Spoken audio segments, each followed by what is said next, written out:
Cities पर बहुत ही खतरनाक मॉन्स्टर्स ने हमला कर दिया है, जिनके पास देखने की सलाहियत बिल्कुल भी नहीं, मगर उनके सुनने की पावर्स बहुत ज्यादा है। अगर आपने थोड़ी सी भी आवाज की तो वो तुरंत से आपके पास पहुंचकर आपको मार देंगे। ये मॉन्स्टर हर जगह पर मौजूद हैं। तभी एक दिन एक गूंगी बहरी लड़की इनसे लड़ने के लिए एक डिवाइस बनाती है, जिससे इस मॉन्स्टर से मुकाबला किया जा सकता था।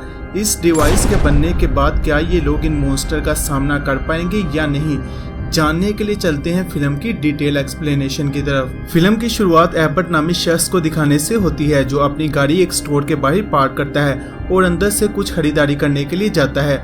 इसी दौरान इसकी नजर टीवी पर पड़ती है, जहां पर मुख्तलिफ शहरों में अफरा तफरी का सीन था।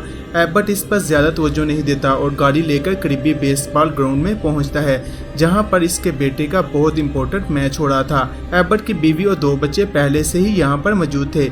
यहीं पर एबर्ट की मुलाकात एमट नामी आदमी से होती है और वो इससे मैच की सिचुएशन के मुतालिक पूछने लगता है। इसी दौरान हमें पता चलता है कि एबर्ट की एक बेटी रेगन गूंगी बहरी है। कुछ ही देर में एबर्ट का बेटा मार्क्स खेलने के लिए पिच पर आता है। एवलिन इसे पूरी तमाम तरीके से खेलने के लिए इनकरेज कर रही थी। इसी दौरान आसमान पर एक बहुत बड़ा स्पेसशिप क्रैश होता हुआ दिखाया जाता है। ये देखकर सब लोग डर जाते हैं और वहां से घरों की तरफ भागने लगते हैं। गाड़ी में बैठते हुए एबर्ट की नजर एक पुलिस ऑफिसर पर पड़ती है और वो इससे गिरते हुए स्पेसशिप के मुतालिक पूछने के लिए जाता है। इसी दौरान मकड़ी की तरह लंबी लंबी टांगों वाला एक मॉन्स्टर गाड़ी को आकर हिट करता है। एबर्ट डर जाता है और भागकर अपनी गाड़ी में आकर इसे स्टार्ट करने की कोशिश करता है, मगर गाड़ी स्टार्ट ना हो पा रही थी।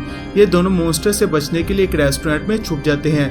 इसी तरह का एक मॉन्स्टर अचानक एवलिन के सामने भी आ जाता है। वो उस मॉन्स्टर से बचने के लिए वहां से गाड़ी भगाती है। अचानक सामने से बस पे काबू होकर बहुत तेजी से उसकी तरफ आ रही थी, जिसकी फ्रंट विंडो से एक मॉन्स्टर बाहर निकलता है और इसकी गाड़ी पर जंप कर देता है। मार्क्स और एबर्ट के साथ बहुत सारे और भी लोग रेस्टोरेंट में छुपे हुए थे। वो इन सब लोगों को खामोश रहने का कहता है। यहीं पर हमें पता चलता है कि इन मॉन्स्टर की आंखें नहीं, मगर इनके सुनने की पावर बहुत ज्यादा है और इसी से वो लोगों पर हमला करते हैं। अचानक से वहाँ पर एक लड़की का फोन बजता है। फोन की आवाज सुनकर मॉन्स्टर इन पर हमला कर देता है और वहाँ पर मौजूद तमाम लोगों को मार देता है, सवाए इन बाप बेटी को, जो दोनों पिछले दरवाजे से भाग जाते हैं। मगर मॉन्स्टर अभी भी इनके पीछे आ रहा था। तभी सामने से पुलिस ऑफिसर इस पर फायर करता है, मगर मॉन्स्टर पर गोली का कोई असर नहीं होता और वो पुलिस ऑफिसर को मार देता है। नेक्स्ट सीन में हमें दिखाया जाता है कि मॉन्स्टर अटैक को 474 दिन गुजर चुके हैं। एमिली अभी भी अपनी 2 बच्चों के साथ जिंदा है और इनके पास एक छोटा बच्चा भी है। वो खाने की तलाश में एक घर जाते हैं, जहाँ पर रेगन को एक रेडियो और कुछ इलेक्ट्रॉनिक डिवाइसेस नजर आती हैं और वो इसे अपने साथ रख लेती है। शाम के वक्त रेगन एक ऊंची जगह पर चढ़कर नक्शे को देखते हुए कुछ पॉइंट हाईलाइट करने लगती है। इसके बाद वो सब लोग उस तरफ निकल जाते हैं। ये लोग बहुत ही आहिस्ता आहिस्ता नंगे पांव चल रहे थे, क्योंकि मॉन्स्टर कहीं भी मौजूद हो सकते थे और आवाज पैदा होने से वो हमला कर देते हैं। चलते चलते ये सब एक पुराने ट्रेन स्टेशन पर पहुंचते हैं, जहां पर अचानक से एमिली का पांव एक तार से टकरा जाता है, जिसके साथ ही वहां पर लटकी बोतलों से आवाज पैदा होती है। ये सब लोग वहां से भागते हैं। इसी दौरान हमें दिखाया जाता है कि कोई शख्स इन पर निशाना लगाए हुए है। भागते हुए मार्क्स का पांव एनिमल ट्रैप में फंस जाता है और वो दर्द से चलाने लगता है। साथ में छोटा बच्चा भी रोने लगता है। एमिली इन दोनों को चुप करवाने की कोशिश कर रही थी। इसी दौरान मॉन्स्टर आवाज को सुनकर इन पर हमला करने के लिए इनके बहुत ही करीब आ जाता है। रेगन रेडियो को ऑन करके इसके पास अपनी आवाज सुनने वाली डिवाइस करती है, जिससे अजीब सी डिस्टोर्शन वाली आवाज पैदा होती है, जिससे मॉन्स्टर वहीं पर जाम हो जाता है। एमिली गन से फायर करके इसे मार देती है और ये सब लोग वहाँ से भागते हैं, क्योंकि गोली की आवाज सुनकर और भी मॉन्स्टर इन पर हमला करने के लिए आने वाले थे। अचानक एक आदमी इनके मुंह पर हाथ रखकर खामोशी से इन्हें पीछे आने का कहता है। यहीं पर हमें बहुत सारे मॉन्स्टर दिखते हैं, जो इनकी मौजूदगी को सेंस करने की कोशिश कर रहे थे। ये लोग बहुत ही मुश्किल से भागते भागते आखिरकार बंकर में कूद जाते हैं और इनकी जान बच जाती है। बंकर में पहुंचने पर वो आदमी लोगों को बताता है कि वो इन्हें यहाँ पर ज्यादा देर तक नहीं रख सकता, क्योंकि इसके पास बहुत ही कम ऑक्सीजन और खाने पीने की चीजें हैं।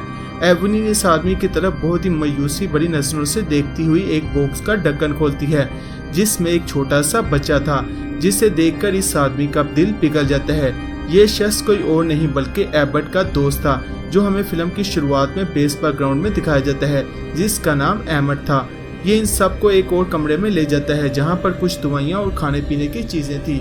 एवलिन इससे दवाई लेकर मार्क्स के पाँव पर लगाती है और वो दोनों आपस में बातें करने लगते हैं। एवलिन एमट से अपने शोहर के मुतालिक पूछती है। वो बताता है कि उसने इसे अपने सामने मरते हुए देखा था। इन्हीं बातों में हमें पता चलता है कि एमट की बेटी और बीवी भी मर चुके हैं और अब वो दुनिया में अकेला है। अचानक रेडियो पर गाना बजने लगता है जिसे सुनकर एवलिन बहुत ही हैरान होती है और खुश भी, क्योंकि इसका मतलब था अभी और भी लोग जिंदा है। एमट बताता है कि ये गाना हर रोज बजता है। एवलिन एमट से कहती है कि हमें उस जगह को तलाश करना होगा, मगर एमट नहीं मानता और बताता है कि सब कुछ खत्म हो चुका है और इन्हें कल यहाँ से जाने का कहता है। नेक्स्ट सीन में रैगन मार्क्स को बताती है कि उसने पता लगा लिया है कि वो गाना कहाँ पर बज रहा था। वो मैप पर एक जजीरे को हाईलाइट करता है जहाँ पर वो नेक्स्ट डे गन और रेडियो उठाए उस जगह की तलाश में निकल जाती है। और तभी जब एवलिन को इस बारे में पता चलता है तो वो एमट की मिन्नत समाजत करने लगती है कि वो इसे कहीं से भी तलाश करके लाए। आखिर वो इसे तलाश करने के लिए जाने के लिए मान जाता है। रैगन रेडियो और गन उठाए समुद्र की तरफ जा रही थी। चलते चलते रास्ते में इसे एक ट्रेन दिखाई देती है। वो इस ट्रेन में चढ़ जाती है और इधर उधर कुछ कारामद चीजें तलाश करने लगती है। अचानक इसकी नजर फर्स्ट एड बॉक्स पर पड़ती है। वो इसे उतारने लगती है कि इसी दौरान एक लाश इस पर गिरती है, जिससे डरकर वो जोर से चिल्लाती है। चिल्लाने की आवाज सुनकर मॉन्स्टर फौरन वहां आ जाता है और इसे मारने के लिए इसकी तरफ बढ़ने लगता है। रैगन रेडियो के जरिए डिस्टोर्शन वाली आवाज क्रिएट करती है और गन से निशाना लिए इस पर फायर करती है, मगर निशाना चौंक जाता है। वो दोबारा से गन लोड करने की कोशिश करती है, जो चैम्बर फंस जाता है। मॉन्स्टर आहिस्ता आहिस्ता इसके करीब आने लगता है। तभी एमट वहां आ जाता है और फायर कर मॉन्स्टर को मार देता है और इसके बाद वो दोनों एक घर में छुप जाते हैं। वो रैगन को बताता है कि हम तब तक यहाँ पर रहेंगे जब तक मॉन्स्टर यहाँ से चले नहीं जाते। बंकर में आहिस्ता आहिस्ता ऑक्सीजन खत्म हो रही थी। एवलिन मार्क को समझाकर ऑक्सीजन सिलेंडर और खाने की तलाश में बंकर से बाहर आती है। एमट रैगन को बताता है कि हम कुछ देर बाद वापस बंकर के लिए निकलेंगे, मगर वो नहीं मानती और उस आइलैंड पर जाने के लिए जिद करने लगती है। वो एमट को बताती है कि वो रेडियो स्टेशन के जरिए तमाम मॉन्स्टर को मार सकती है। आखिर काफी देर बातचीत के बाद एमट मान जाता है। नेक्स्ट डे वो दोनों चलते चलते समुद्र के किनारे पहुंच जाते हैं जहां पर बहुत सारे शिप मौजूद थे। एमट एक शिप की रस्सी खोलकर इसे वहां से ले जाने लगती है। एवलिन फूड और मेडिसिन की तलाश में एक स्टोर पहुंचती है। काफी देर हो जाने की वजह से मार्क्स बंकर से बाहर आता है और इधर उधर कुछ खाने पीने के लिए तलाश करने लगता है। एमट की नजर एक छोटी बच्ची पर पड़ती है और वो इसके पास जाने लगता है। छोटी बच्ची शीशे की बोतलों से बना हार को इसके गले में डालकर वहां से भागती है। बोतलों के आपस में टकराने की वजह से आवाज क्रिएट होती है और इसके साथ ही वहां पर बहुत सारे लोग आ जाते हैं जो रैगन को पकड़ लेते हैं। मार्क्स घूमता घूमता एक रूम में जाता है जहां पर वो लाश को देखकर डर जाता है और वहां से भागते हुए इससे काफी ज्यादा चीजें गिर जाती है, जिससे आवाज क्रिएट होने की वजह से मॉन्स्टर इसके पीछे लग जाता है। जहां पर इस बार मॉन्स्टर बंकर में एंटर होने की कोशिश करने लगता है। मॉन्स्टर सब लोगों को मारने के बाद एमट की तरफ आने लगते हैं, मगर पानी में होने की वजह से वो इस तक नहीं पहुंच पाता और यही वजह थी कि जजीरे के लोग अभी तक महफूज थे। एवलिन को वापस आते हुए बिल्डिंग में मॉन्स्टर की आवाजें आने लगती हैं। वो भागकर अंदर आती है तो बंकर के सामने एक मॉन्स्टर खड़ा था। वो एक गैस सिलेंडर को इसके पास रखकर गोली से उड़ा देती है, जिससे एक जोरदार धमाका होता है, मगर मॉन्स्टर को इस आग से कोई असर नहीं होता और वो हमला करने के लिए एवलिन की तरफ आने लगता है। आग जलने की वजह से वाटर नोजल से पानी निकलने लगता है, जिसकी आवाज से मॉन्स्टर डिस्ट्रैक्ट होने लगता है और इसी चीज का फायदा उठाकर एवलिन बंकर के अंदर भाग जाती है। ये दोनों एक बोट में बैठकर अगले दिन उस जजीरे पर पहुंच जाते हैं, जो वहां पर देखकर हैरान रह जाते हैं, क्योंकि वहां पर एक दो फैमिलीज नहीं बल्कि बहुत सारी फैमिली बहुत हंसी खुशी से जिंदगी गुजार रही थी। वहां पहुंचने पर इन दोनों की मुलाकात कैवन नामी एक आदमी से होती है। वो एमट को बताता है कि इन लोगों ने यहाँ पर आकर बहुत अच्छा किया है। वो बताता है कि जिस वक्त शहर पर मॉन्स्टर्स ने हमला किया और जैसे ही लोगों को पता चला कि मॉन्स्टर पानी को क्रॉस नहीं कर सकते तो सब लोग बोट पर बैठकर यहाँ आना चाहते थे। उस वक्त साहिल पर 12 के करीब बोट थी, मगर काफी ज्यादा लोग होने की वजह से वहाँ पर लड़ाइयाँ होने लगी और सिर्फ 2 कश्तियां ही यहाँ पर पहुँच पाई। और इस दिन के बाद आज मैंने पहली बार किसी आदमी को यहाँ पर आते हुए देखा है।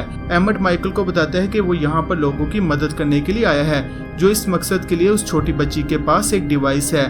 वो रेडियो के जरिए पूरी कंट्री में ब्रॉडकास्ट करना चाहती है। अगली सुबह एमट चलते चलते जजीरे के किनारे पर पहुंचता है, जहां पर इसे एक बोट दिखाई देती है। ये वही बोट थी जिसमें मॉन्स्टर मौजूद थे।